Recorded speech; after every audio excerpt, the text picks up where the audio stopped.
नमस्कार, मैं हूं सुशील बहुगुणा। आप देख रहे हैं देश की बात। सबसे पहले बात उपराष्ट्रपति पद के लिए होने वाले चुनाव की। एनडीए की ओर से पश्चिम बंगाल के राज्यपाल जगदीप धनखड़ को उपराष्ट्रपति पद का उम्मीदवार घोषित किया जा चुका है और आज विपक्ष ने अपने साझा उम्मीदवार के तौर पर मार्गरेट अल्वा के नाम का ऐलान कर दिया। कांग्रेस की वरिष्ठ नेता रही हैं मार्गरेट अल्वा। एनसीपी अध्यक्ष शरद पवार ने उनके नाम का ऐलान किया। मार्गरेट अल्वा पूर्व केंद्रीय मंत्री होने के साथ साथ कई राज्यों की राज्यपाल भी रह चुकी हैं। अल्वा मंगलवार को अपनी उम्मीदवारी का पर्चा भरेंगी। शरद पवार ने कहा कि तृणमूल कांग्रेस और आम आदमी पार्टी समेत 19 दलों ने मार्गरेट अल्वा को उपराष्ट्रपति चुनाव के लिए अपना साझा उम्मीदवार चुना है। उपराष्ट्रपति के चुनाव के लिए हम सब के तरफ हमने एक कैंडिडेट अनाउंस करने का तय किया। कैंडिडेट आप जानते हैं, श्रीमती मार्गरेट अल्वा।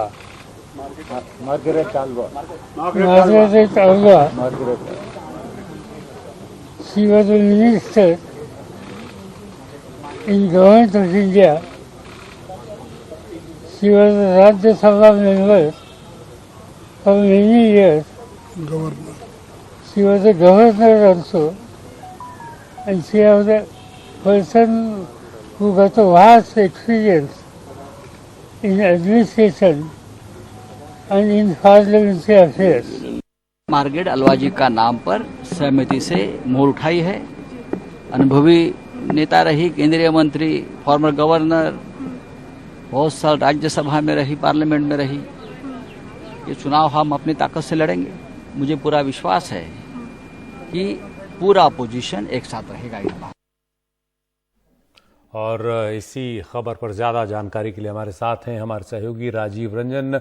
राजीव, अब तय हो गया है कि मुकाबला किन दो शख्सियतों के बीच होगा, लेकिन जिस तरह का गणित है संसद में, सरकार के उम्मीदवार को साफ वॉकओवर दिख रहा है। तो क्या रणनीति रहेगी विपक्ष की, और विपक्ष के पास रणनीति लायक कुछ बचा है क्या?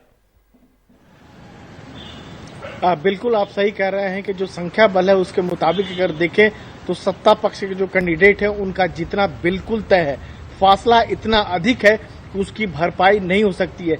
लेकिन यहाँ आपको ये बता दें कि विपक्ष ये जताने की कोशिश कर रहा है कि भले ही संख्या बल सत्ता पक्ष से पास है, लेकिन वो मैदान नहीं छोड़ेगा, खाली नहीं छोड़ेगा, और उसकी जो एकजुटता है और जो लड़ाई है उस दिखाने की कोशिश कर रहा है कि जो सिद्धांतों की लड़ाई है, जो न्याय की लड़ाई है, वो उसकी बात कर रहा है। मार्गरेट अल्वा के बारे में आपको बताएं तो 4 राज्यों की राज्यपाल रह चुकी है, 5 बार सांसद रह चुकी है, केंद्रीय मंत्री रह चुकी है, महिला है, दक्षिण भारत से आती है, इनका कद बहुत बड़ा है और इनके ऊपर कोई ऐसा कुछ दाग भी नहीं लगा है। कांग्रेस के नेता जरूर हैं, लेकिन पहले कांग्रेस ने साफ किया था कि उसके और से कोई उम्मीदवार नहीं होगा, चाहे राष्ट्रपति की बात करें चाहे उपराष्ट्रपति की बात करें। लेकिन समझा यह जाता है कि विपक्ष की ओर से कोई मजबूत कैंडिडेट नहीं आया। इसी वजह से तो कांग्रेस ने मार्गरेट अल्वा के लिए कहा। मार्गरेट अल्वा ने भी आभार जताया है विपक्ष के साझा उपराष्ट्रपति पद के उम्मीदवार बनने के लिए। तो दिलचस्प होगा लड़ाई। विपक्ष एक सांकेतिक लड़ाई लड़ रहा है, उसका ये कहना है कि हार जीत से कोई मतलब नहीं है, हम एकजुट है, ये दिखाने की कोशिश कर रहे हैं। हो सकता है कि इस उपराष्ट्रपति पद के लिए एक अच्छी बात ये होगी जो झारखंड मुक्ति मोर्चा जैसे दल हैं या शिवसेना या दूसरे पार्टी है, हो सकता है कि वो जो विपक्षी कैंडिडेट है उनको समर्थन करे। जैसे राष्ट्रपति पद में हुआ था कि विपक्ष में जो कह सकते कि एकता में सेंध लग गई थी। जेएमएम ने ऐलान किया है कि द्रौपदी मुर्मू को वोट देंगे, शिवसेना ने भी इसी तरह ऐलान किया है, और कई सारे कुछ एक विपक्ष ऐसे भी हैं जैसे ये बीजू जनता दल की बात करें, वाईएसआर की बात करें, जो विपक्ष में होते हुए भी सत्ता पक्ष के कैंडिडेट को वोट डालते हैं। जी शुक्रिया राजीव इस पूरी जानकारी के लिए। तो एनडीए की ओर से जो उम्मीदवार हैं जगदीप धनखड़ पश्चिम बंगाल के राज्यपाल हैं, और संसद में जो गणित है वो पूरी तरह से उनके पक्ष में जाता है, लेकिन लड़ाई को बिना लड़े विपक्ष छोड़ना नहीं चाहता। इसलिए उपराष्ट्रपति पद के लिए मार्गरेट अल्वा को उन्होंने उम्मीदवार बनाया है। एक कुशल प्रशासक रही हैं, केंद्रीय मंत्री रही हैं और कई राज्यों की राज्यपाल रह चुकी हैं मार्गरेट अल्वा। बड़ा अनुभव है उन्हें प्रशासन का और मंत्रालय चलाने का। अब देखना है कि इस चुनाव में क्या कुछ रणनीति विपक्ष के पास बची है कि वो उन्हें एक ताकतवर प्रतिद्वंदी के तौर पर खड़ा कर सके, सामने ला सके।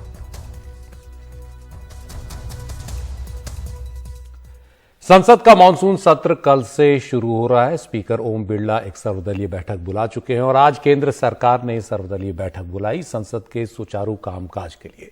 इस बैठक में प्रधानमंत्री मोदी नहीं आए तो कांग्रेस ने सवाल उठाए। कांग्रेस सांसद जयराम रमेश ने कहा कि सर्वदलीय बैठक में प्रधानमंत्री हमेशा की तरह अनुपस्थित हैं। क्या ये असंसदीय नहीं है? बैठक में प्रधानमंत्री के न आने पर केंद्रीय मंत्री प्रहलाद पटेल ने कहा कि 2014 से पहले कांग्रेस के दौर में होने वाली ऐसी ही बैठक में तत्कालीन प्रधानमंत्री भी नहीं आते थे। केंद्रीय मंत्री प्रहलाद पटेल ने कहा कि सरकार मानसून सत्र में भी हर मुद्दे पर चर्चा को तैयार है। असंसदीय शब्दों की सूची के मसले पर उन्होंने कहा कि पहले भी ऐसा होता रहा है, ऐसी लिस्ट तैयार की जाती है और जो शब्द दिए गए हैं वो हटाए नहीं गए हैं। जिस संदर्भ में उन्हें बोला जा रहा है उसके आधार पर उनको रिकॉर्ड से हटाया जाता है।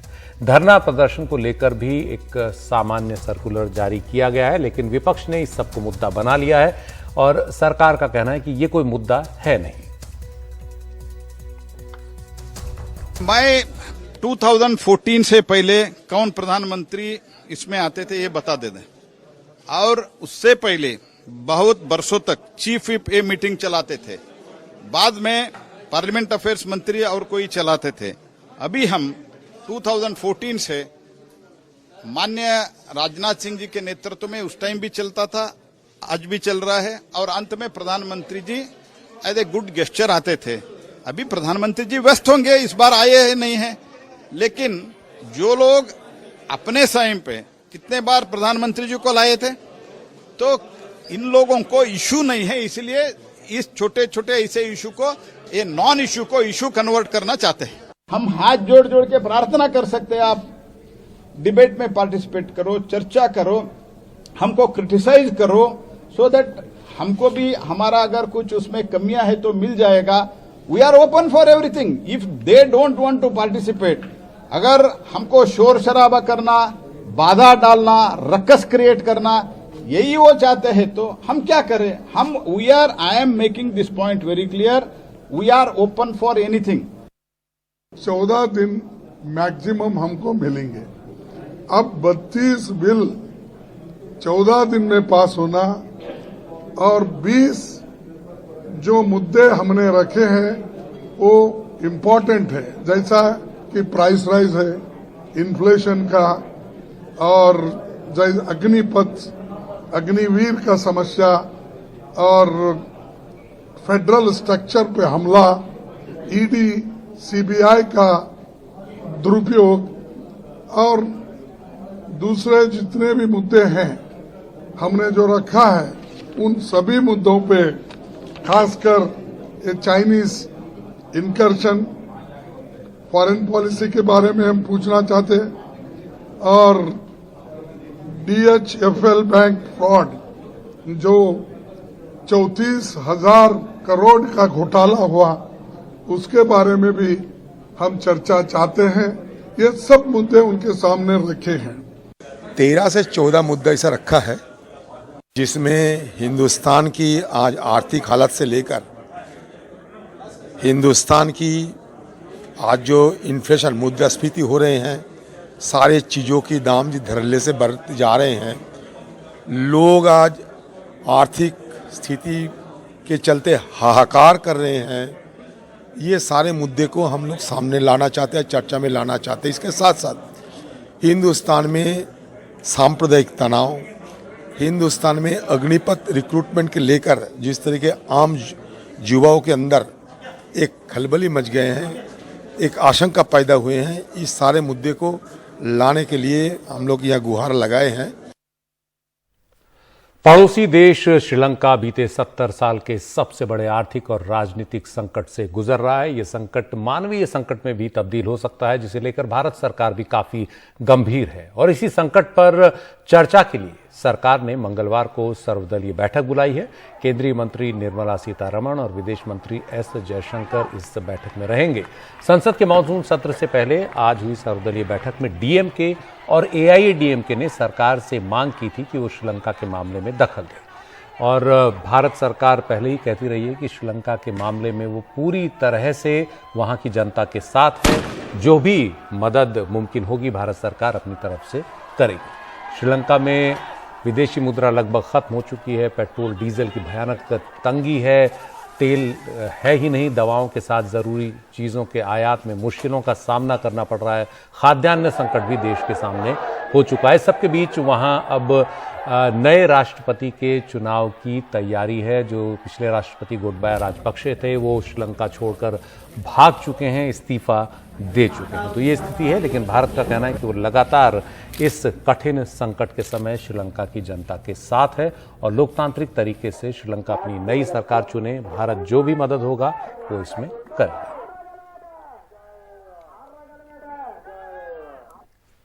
दिल्ली के मुख्यमंत्री अरविंद केजरीवाल ने प्रधानमंत्री मोदी को चिट्ठी लिखकर सिंगापुर जाने की अनुमति देने में देरी का आरोप लगाया है। केजरीवाल के मुताबिक दिल्ली मॉडल को प्रस्तुत करने के लिए सिंगापुर सरकार ने उन्हें वहां आने का न्योता दिया है और यह न्योता देश के लिए गौरव और मान की बात है।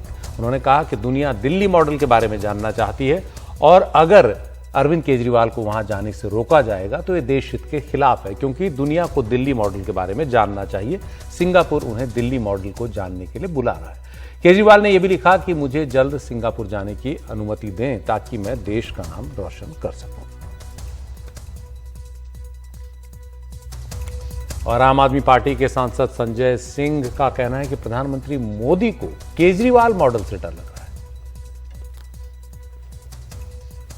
मैंने तो जो संघीय ढांचे की मजबूती का मुद्दा उठाया कि किस तरीके से आप देश के संघीय ढांचे को लगातार प्रहार कर रहे हैं। एक निर्वाचित मुख्यमंत्री अरविंद केजरीवाल जी को सिंगापुर में वर्ल्ड सिटी सम्मेलन में दिल्ली का मॉडल रखने के लिए जाना है और मुख्यमंत्री को जाने की इजाजत नहीं दे रहे हैं। 1.25 महीने से फाइल रोक के बैठे हुए हैं। तो ये विषय मैंने उठाया, क्या केजरीवाल जी के मॉडल से मोदी जी को डर लगता है, क्योंकि उनका एक फर्जी मॉडल है मोदी का और ये असली मॉडल है केजरीवाल का।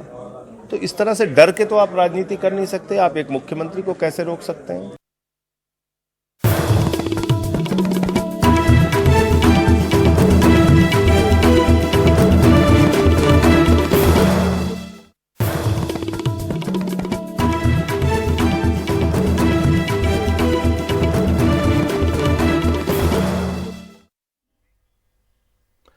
आम आदमी पार्टी की 2 राज्यों में सरकार है, दिल्ली और पंजाब में, और उसकी कोशिश देश के कई और राज्यों में अपने पैर पसारने की है और इसके लिए तैयारी भी आम आदमी पार्टी कर रही है। इस सब के बीच मध्य प्रदेश के नगर निकाय चुनाव में आम आदमी पार्टी ने सबको चौंकाया है। सिंगरौली में हुए मेयर पद के चुनाव में आम आदमी पार्टी ने अप्रत्याशित जीत हासिल की। सिंगरौली में आप की उम्मीदवार रानी अग्रवाल ने बीजेपी के चंद्र प्रताप विश्वकर्मा को हरा दिया।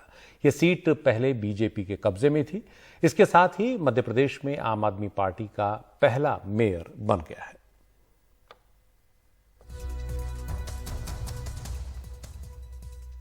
और दिल्ली के मुख्यमंत्री अरविंद केजरीवाल जो हैं, उन्होंने ट्वीट किया, कहा कि सिंगरौली नगर निगम में मेयर पद पर जीत हासिल करने वाली आप उम्मीदवार रानी अग्रवाल, सभी विजेताओं और कार्यकर्ताओं को बधाई। मेहनत से जनता के लिए काम कीजिए। देश के हर कोने में अब जनता आम आदमी पार्टी की ईमानदार राजनीति को पसंद कर रही है।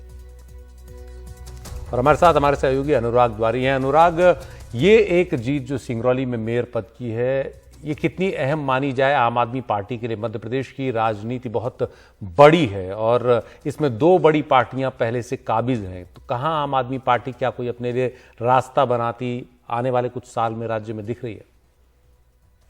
सुशील जी, देखिए, सिंगरौली की अहमियत इस मायने में बहुत ज्यादा है कि इंदौर के बाद सबसे अमीर नगर पालिका है मध्य प्रदेश में। यूपी से लगी हुई सीमा पर है, जहां पर ज्यादातर आप देखेंगे चाहे खनन हो चाहे पावर प्लांट हो, ये सब सिंगरौली में ही है। तो यहाँ से अरविंद केजरीवाल भी यहाँ पर अपना रोड शो करने आए, तो पहली बार मध्य प्रदेश में आम आदमी पार्टी का खाता खुला है।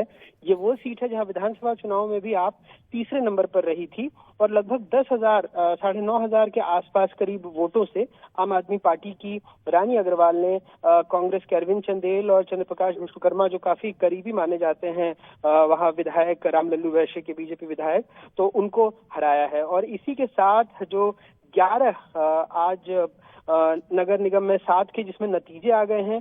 एक कांग्रेस, एक आम आदमी पार्टी के खाते में गई है, 5 पर बीजेपी ने जीत दर्ज की है और 2 सीटों पर भाजपा और 2 सीटों पर कांग्रेस बढ़त बनाए हुए है। भोपाल और इंदौर में बीजेपी जो के उम्मीदवार निर्णायक बढ़त के साथ आगे हैं, लेकिन ग्वालियर और जबलपुर में कांग्रेस आगे है। ग्वालियर अगर ऐसा कुछ होता है तो भारी उलटफेर होगा, क्योंकि लगभग पिछले 40 सालों से जनसंघ के जमाने के बाद के वक्त में भी ले लीजिए, ये सीट कहीं ना कहीं प्रत्यक्ष परोक्ष रूप में बीजेपी के पास ही रही है। जी शुक्रिया अनुराग इस पूरी जानकारी के लिए।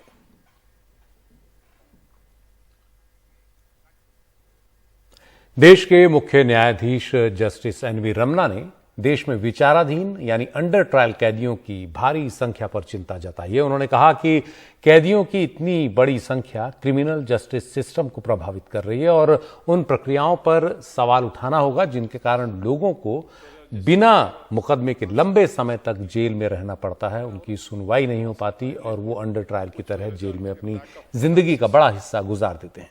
चीफ जस्टिस ने कहा कि देश में 6,10,000 कैदियों में से करीब 80% विचाराधीन है।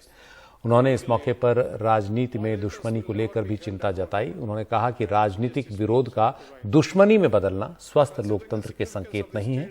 सरकार और विपक्ष के बीच जो आपसी सम्मान कभी हुआ करता था वो अब कम हो गया है। चीफ जस्टिस ने संसदीय लोकतंत्र के 75 वर्ष नाम के कार्यक्रम को संबोधित किया और अपने उद्गार व्यक्त किए। The challenges are huge. In our criminal justice system, the process is the punishment. From hasty indiscriminate arrests to difficulty in obtaining bail, the process leading to the prolonged incarnation of under trials needs urgent attention. We need to a holistic plan of action to increase the efficiency of the administration of criminal justice. मुद्दा एक बार फिर अंधाधुंध गिरफ्तारियां, remand और फिर जमानत की एक जटिल प्रक्रिया जिसका सामना यानी भारतीय अपराध के जो न्यायतंत्र है, आपराधिक न्यायतंत्र, उसमें जिसका सामना लोगों को, लाखों लोगों को करना पड़ता है। एक बार फिर देश के मुख्य न्यायाधीश जस्टिस एनवी रमन्ना जो चीफ जस्टिस ऑफ इंडिया हैं, उन्होंने एक बार ये फिर मुद्दा उठाया है और ये मुद्दा जो उठाया वो जयपुर में उठाया है, जहाँ पर एक नालसा जो है नेशनल लीगल सर्विस अथॉरिटी, उनकी 18वीं मीटिंग का उद्घाटन था। तो वहाँ पर वो बता रहे थे कि किस तरीके से देश भर में जो कैदी हैं, विचाराधीन कैदी, वो जेलों में बंद हैं, उनको ठूसा गया है जेलों में और उनकी अंधाधुंध गिरफ्तारियां हुई हैं, बेवजह से रिमांड पर उनको लिया गया एजेंसियों द्वारा और फिर जब वो न्यायिक हिरासत में जेल चले गए तो जमानत की एक लंबी और कठिन जो प्रक्रिया उसका सामना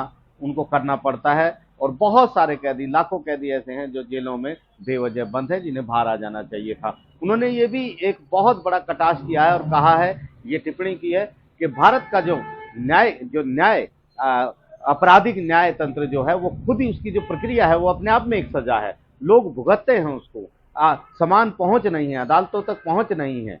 इसके अलावा जमानत की एक जटिल प्रक्रिया है, जल्दी से उनको जमानत भी नहीं मिलती और ये तमाम चीज़ें जो हैं वो सिस्टम के प्रति, न्यायतंत्र के प्रति जो है लोगों का भरोसा और विश्वास कम करती हैं। और ये चीफ जस्टिस जो हैं वो बता रहे थे, समझा रहे थे कि किस तरीके से देश में न्यायपालिका, न्यायतंत्र का जो इंफ्रास्ट्रक्चर नहीं है, ढांचा नहीं है, इसके अलावा जजों की कमी है। बार बार वो कहते आए हैं, सरकार को बताते आए हैं कि ये तमाम चीज़ें पूरी करनी चाहिए, लेकिन ये काफ़ी महत्वपूर्ण बात है, वो पहले भी कहते आए हैं। इसके साथ साथ अभी कुछ दिन पहले जस्टिस संजय किशन कौल और जस्टिस MM सुंदरेश ने बाकायदा एक बड़ा फैसला दिया है और उस फैसले में कहा है कि बेल एक्ट की तर्ज पर एक कानून केंद्र विचार करे, केंद्र सरकार, और ये ताकि जो लोग हैं, जो बाढ़ कैदियों की, विचाराधीन कैदियों की जेलों में आ गई है, 2/3 से ज़्यादा लोग विचाराधीन कैदी जेल में बंद हैं।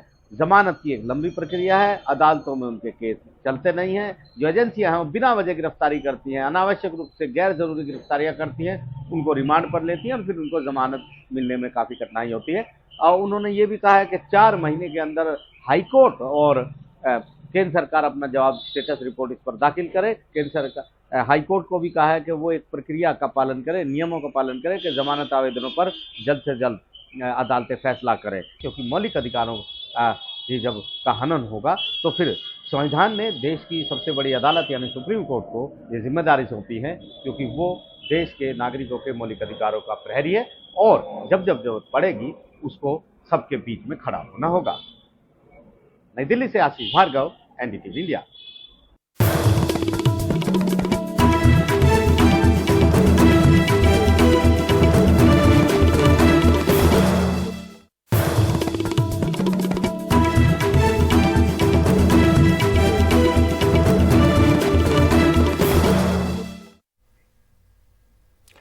इस साल से कई विश्वविद्यालयों में जो प्रवेश की प्रक्रिया है वो बदल गई है। 44 केंद्रीय विश्वविद्यालयों समेत कुल 90 विश्वविद्यालयों में प्रवेश के लिए जो परीक्षा होगी उसे CUET UG का नाम दिया गया है। ये शुरू हो चुकी है। देश के इस दूसरे सबसे बड़े इम्तिहान को नेशनल टेस्टिंग एजेंसी करवा रही है। पहला साल है, लिहाजा कई दिक्कतें सामने आ रही हैं। जैसे कई जगह छात्रों को जो परीक्षा सेंटर दिए गए वो बंद मिले। कई छात्रों को ऐन मौके पर दूसरे सेंटर्स पर भेज दिया गया। कई बार ये सेंटर कुछ घंटे की दूरी पर दूसरे शहरों में थे। ऐसे में कई छात्रों के परीक्षा के मौके बेकार चले गए।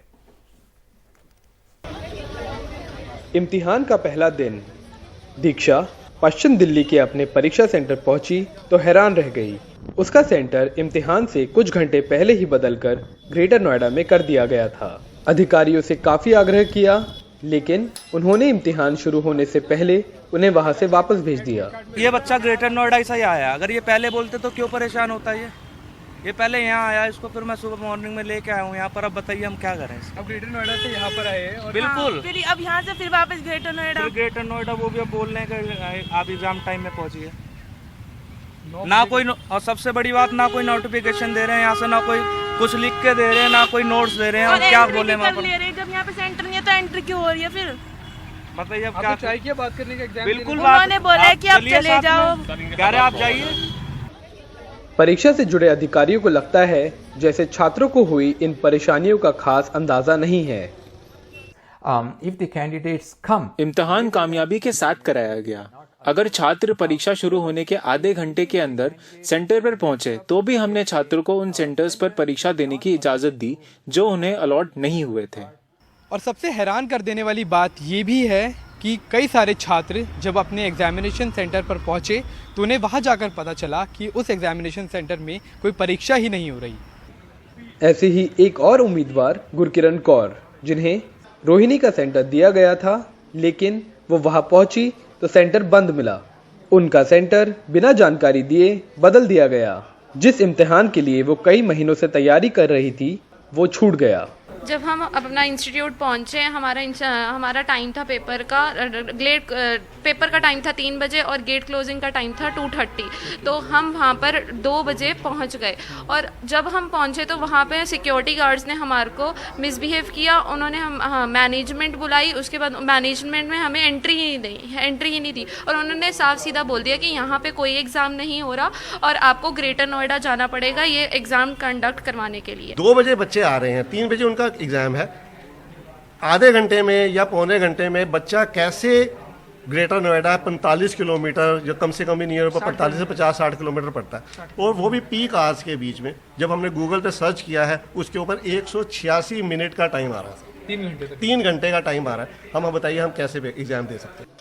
कई मामलों में तो ऐसा हुआ कि नेशनल टेस्टिंग एजेंसी ने परीक्षा केंद्र में बदलाव का मेल आधी रात को भेजा। हम 2 बजे हम पहुंच गए थे, हम 3 बजे का हमारा एग्जाम था तो हम 2 बजे पहुंच गए थे। हम जैसे ही पहुंचे, गेट के बाहर बहुत भीड़ हुई थी, पेरेंट्स की बहुत भीड़ थी, किसी को अंदर जाना अलाउड नहीं हो रहा था। फिर हम अंदर गए, हमने बात की तो सिक्योरिटी गार्ड कह रहा था कि आपका सेंटर ही नहीं है, आपको ग्रेटर नोएडा जाना है। हम रोहिणी आए थे एंड इट्स 3 घंटे का रास्ता था एंड उनका आप ग्रेटर नोएडा जाइए। तो मैंने चेक किया, फिर बाद में तो वहाँ पे देखा कि मैंने 11 बजे मेल आई है। मैंने देखा ऑब्वियसली आप एक दिन रात को आप स्टूडेंट को भेज रहे हो, वो सो रहा होगा ऑब्वियसली, 12 बजे भेज रहे हैं वो लोग। तो बाद में चेक किया मैंने, अभी भी डाउनलोड नहीं हो रहा। मैंने चेक किया तो अभी भी डाउनलोड नहीं हो रहा है। नहीं, हम तो ये चाहते हैं कि बच्चों को रिटेस्ट करा दिया जाए, हमारी किसी से कोई नाराजगी नहीं है, बट ये है कि जो गलती उनसे हुई है, उनके जो ऑर्गेनाइजेशन से हुई है, उसकी हम भरपाई हम क्यों करें, या बाकी पेरेंट्स से बच्चे क्यों 3-3 साल की बच्चों ने तैयारी कर रखी है। हाँ, बच्चों ने 3-3 साल की तैयारी कर रखी है, तो उनका अभी तो कई फेज में एग्जाम होने हैं। 20 अगस्त तक कई फेज में एग्जाम होने हैं, तो हमें नेक्स्ट किसी फेज में हमें मौका दिया जाए। कई और छात्रों का भी ऐसा ही अनुभव रहा। मेल जो आया था वो 11:45 PM पे आया। अच्छा, रात को आपको भी रात को ही मिला है? और जब मैंने कॉल करके पूछा तो उन्होंने बोला कि हो गया है, और मैंने जब बोला तो उन्होंने बोला कि कोई लिंक में प्रॉब्लम होगी। तो हमने जब लिंक चेक किया तो वापस फिर नोएडा का आने लगा। परीक्षा अधिकारियों के कुप्रबंधन के शिकार छात्रों के माता पिता अब अधिकारियों से आग्रह कर रहे हैं कि उनके बच्चों को एक और मौका दिया जाए, लेकिन परीक्षा से जुड़े अधिकारी इससे इनकार कर रहे हैं। वो उल्टा सारा दोष छात्रों पर डाल रहे हैं। अगर छात्र इम्तिहान शुरू होने के आधे घंटे बाद परीक्षा केंद्र पहुंचे तो उन्हें दोबारा इम्तिहान का मौका देने की कोई संभावना नहीं है। जहां एक तरफ नेशनल टेस्टिंग एजेंसी ने इस सवाल के ऊपर चुप्पी साध रखी है कि क्या उन बच्चों को एक और एग्जाम देने का मौका मिलेगा जिनका एग्जाम लास्ट मिनट पर सेंटर बदलने की वजह से छूटा, वहीं दूसरी तरफ बच्चों के आगे अनिश्चितता बढ़ती जा रही है और सवाल यही कि क्या किसी और की गलती का खामियाजा बच्चों को अपने भविष्य से चुकाना पड़ेगा। कैमरा पर्सन जेवियर थॉमस के साथ मक्षी डोंगरे, एनडीटीवी इंडिया। और नेशनल टेस्टिंग एजेंसी और सरकार को छात्रों की इस वाजिब मांग पर तो थोड़ा ध्यान देना ही चाहिए। पहला साल है तो छात्रों को भी पूरी जानकारी नहीं है, और दूसरा नेशनल टेस्टिंग एजेंसी की गलती जो है उसका खमियाजा छात्र क्यों भुगते हैं, उनका पूरा भविष्य दांव पर लग जाता है। और अब बात करते हैं सड़कों पर होने वाले गड्ढों की, जो बरसात में और भी जानलेवा हो जाते हैं। और मुंबई में तो बारिश होते ही सड़कों पर गड्ढे होना या गड्ढों का और खतरनाक हो जाना आम हो गया है। हर साल बीएमसी और जो दूसरे विभाग हैं जुड़े हुए इससे, वो दावा करते हैं कि गड्ढे जो हैं उन्हें भर दिया जाएगा समय पर। बीएमसी ने इस बार दावा किया कि करीब 13,000 गड्ढे वो भर चुकी है मानसून से पहले, लेकिन फिर भी गड्ढे इतने ज्यादा हैं कि हादसे भी हो रहे हैं और जाम भी लग रहे हैं। मुंबई से हमारे सहयोगी सुनील सिंह की रिपोर्ट। एमएनएस का ये हनुमान चालीसा पाठ मस्जिदों में लाउडस्पीकर से होने वाली अजान के विरोध में नहीं, बल्कि सड़कों पर बने गड्ढों से मुक्ति के लिए है। बीएमसी और एमएमआरडी हमारी रक्षा नहीं कर रहे, आमदार खासदार नगर सेवकों को कुछ पड़ी नहीं है, इसलिए हनुमान चालीसा पढ़ के हनुमान जी हमारी रक्षा करेंगे, यही वजह है हनुमान चालीसा पढ़ने की। मुंबई के जुहू में तो गड्ढों के पास शंखनाद किया गया। आत्मसम्मान मंच का आरोप है कि सड़क पर बने गड्ढों से आए दिन दुर्घटनाएं हो रही हैं, लेकिन प्रशासन कुंभकर्णी नींद सो रहा है, इसलिए उसे जगाने के लिए ये शंखनाद किया जा रहा है। ये हमारा शंखनाद है उस भ्रष्टाचार के खिलाफ जो कि मुंबई करों के साथ होता है, उन अधिकारियों के खिलाफ। उनको जगाने के लिए हम ये शंखनाद कर रहे हैं। पिछले हफ्ते से लगातार हो रही बारिश से सड़कों पर जगह जगह गड्ढे बन गए हैं। ये गड्ढे ट्रैफिक जाम की वजह तो बन ही रहे हैं, कई बार जानलेवा भी साबित हो रहे हैं। बीएमसी हो, एमएमआरडीए या फिर एमएसआरडीसी, ये संस्थाएं अपने अपने इलाकों में कभी कभार गड्ढे भरती तो हैं, लेकिन कई गड्ढे इसलिए नहीं भरे जाते क्योंकि ये तय नहीं हो पाता कि वो सड़क किसके तहत आती है। उस आपसी झगड़े का नतीजा जनता भुगतती है। यही वजह है कि नए मुख्यमंत्री एकनाथ शिंदे ने अब सड़कों के गड्ढे भरने के लिए एक स्वतंत्र एजेंसी बनाने का आदेश दिया है। राज्य में सत्ता का नया समीकरण बना है और बीएमसी चुनाव भी होना है, इसलिए सड़कों पर बने गड्ढों पर राजनीति जोरों पर है। मुंबई से सुनील सिंह, एनडीटीवी इंडिया के लिए। मानसून के दिनों में किसानों को आस रहती है कि उसके खेतों के ऊपर बारिश से भरे बादल जो हैं वो मंडराएंगे, लेकिन इन दिनों उत्तर प्रदेश के एक बड़े इलाके पर सूखे के बादल मंडरा रहे हैं। बारिश नहीं हो रही है और इसकी वजह से उत्तर प्रदेश में करीब 42% खरीफ की फसल की ही बुआई हो पाई है, 58% नहीं हो पाई है। जुलाई भी आधा गुजर चुका है। बारिश न होने के कारण इटावा से लेकर बुंदेलखंड तक हाहाकार मचा है। किसान परेशान हैं, फसल का क्या होगा? हमारे सहयोगी रवीश रंजन शुक्ला की रिपोर्ट।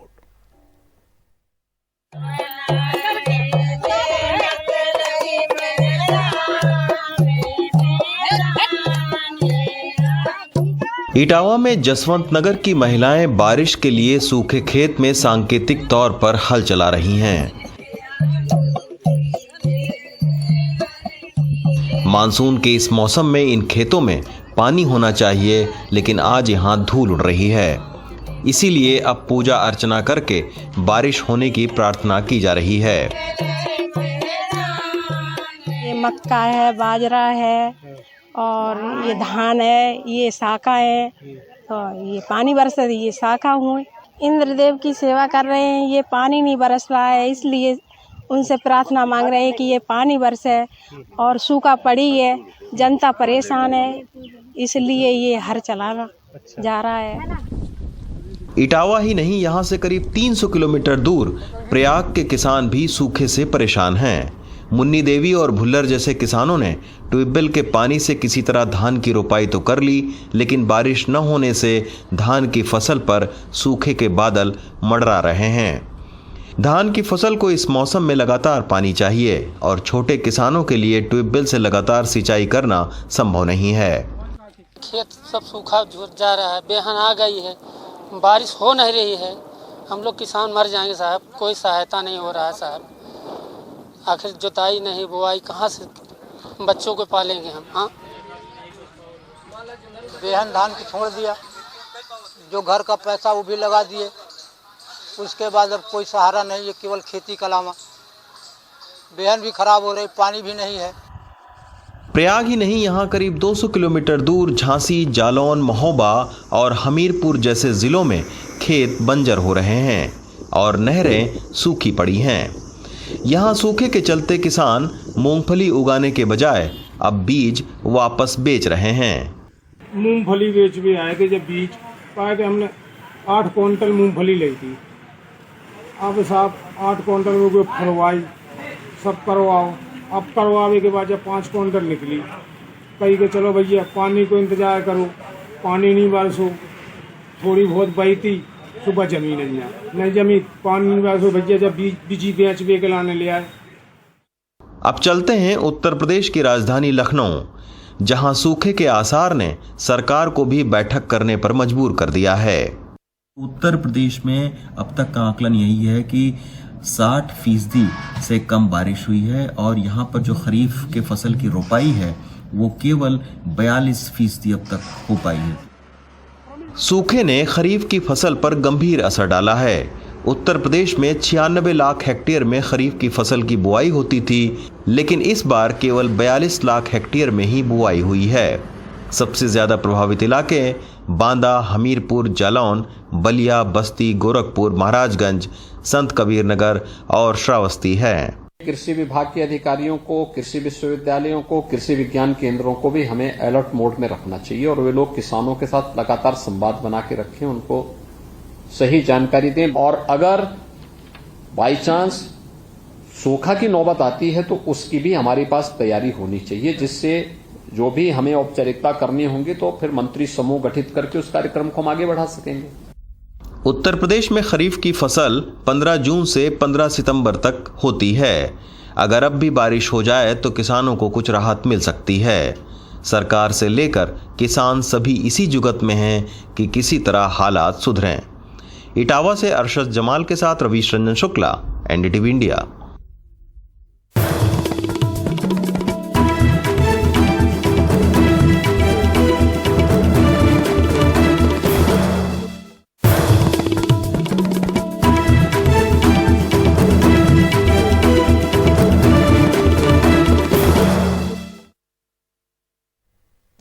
कोरोना महामारी से निपटने में भारत ने आज एक और मुकाम हासिल किया। भारत ने 546 दिनों में 2 अरब टीके लगाने का रिकॉर्ड आज बना लिया। 16 जनवरी 2021 से कोरोना का टीकाकरण अभियान शुरू हुआ था और करीब 1.5 साल बाद आज ये मील का पत्थर भारत ने पार कर लिया। 200 करोड़ टीके यानी 2 अरब टीके इस दौरान लगाए गए। कोरोना से जारी जंग में भारत में चल रहा सरकारी टीकाकरण अभियान इस दौरान कस्बों और गांवों तक पहुंचा। 15 जुलाई से अगले 75 दिन तक मुफ्त बूस्टर डोज देने की भी शुरुआत सरकार कर चुकी है और 17 सितंबर 2021 को भी एक ही दिन के अंदर 2.5 करोड़ कोरोना टीके लगाने का रिकॉर्ड भी इसी दौरान बीते साल बनाया गया था। माननीय प्रधानमंत्री श्री नरेंद्र मोदी जी के मार्गदर्शन में 16 जनवरी 2021 को शुरू हुए कोविड टीकाकरण अभियान ने आज 200 करोड़ टीकाकरण का लक्ष्य पूरा कर लिया है। यह देश और देशवासियों के लिए गौरव की बात है। इतना मुश्किल लक्ष्य हमने मात्र 18 महीने में हासिल कर लिया है। जहां विश्व में कई देश आज भी कोविड महामारी से जूझ रहे हैं, वही भारत ने 200 करोड़ टीके लगाकर न सिर्फ एक नया कीर्तिमान स्थापित किया है, बल्कि हमने एक नई दिशा भी दिखाई है। मैं इस उपलब्धि के लिए सभी देशवासियों को बधाई देता हूँ। हमारे सभी साथियों, विशेषकर स्वास्थ्य और टीकाकरण कर्मियों को हार्दिक हार्दिक धन्यवाद करता हूँ। विश्व का सबसे बड़ा वैक्सीनेशन कार्यक्रम चल रहा है कोविड के अगेंस्ट, और आज 200 करोड़ का एक माइलस्टोन देश ने पार किया है। ये बहुत बड़ी उपलब्धि है। इतने बड़े स्तर पर देश में वैक्सीन लगने, और वो भी वो वैक्सीन जो देश में बन रहे हैं, जिसके लिए हम आत्मनिर्भर हैं। इन वैक्सीन्स के द्वारा घर घर में हम इस सारा देश मिलके वैक्सीन्स को पहुंचाने में सक्षम हुआ है, सक्सीड कर चुका है। और आज जो 200 करोड़ का आंकड़ा जब पार किया जा रहा है, तो हम कह सकते हैं कि कोविड की लड़ाई में पूरी तरह से जन भागीदारी रही है। Congratulations India for administering over 2 billion COVID-19 vaccine doses. This is yet another evidence of the country's commitment and efforts to minimize the impact of the ongoing pandemic. COVID-19 vaccines provide protection against severe disease and death for all variants. We must continue our efforts to ensure everyone, everywhere benefits from these life-saving vaccines.